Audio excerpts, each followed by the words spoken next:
Morning mga idol, ito meron tayong ginagawa dito na Toyota. Nag-blackout ang kanyang sasakyan, hindi niya mapaandar.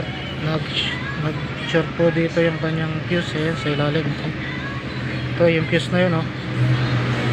Ngayon, ang gagawin natin para hindi nakuhaan, hindi natin siya hihinangan. Nag-improvise na ako ng fuse.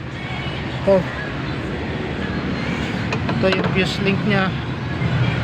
Pinutol ko lang, hihinang ko lang dito sa magkabilang dulo nito para kung sakali magkaroon mo ng problema si sir, ito lang ang puputok na fuse.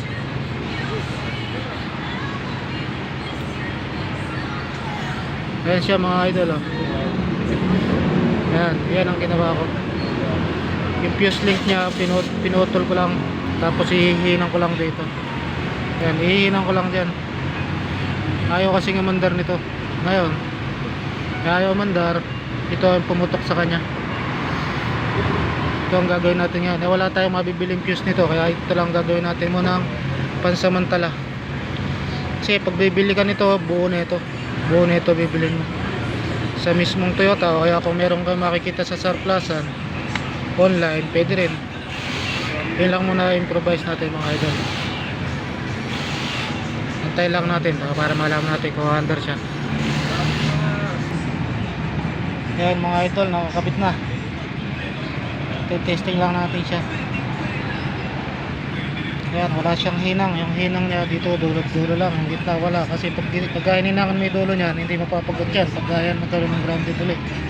Kaya po nalagyan natin tong dulo lang ng hinang sa kabilang dulo. Okay guys, assembling ko lang, tsaka natin ito testingin. Mga idol, testingin na po natin. Ikabito natin yung fuse.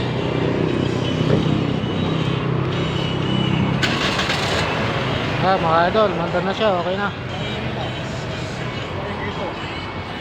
Okay na, ang nire-reklamo sir. Gumana na ulit, yan. Wala na, gumana na lahat, oh.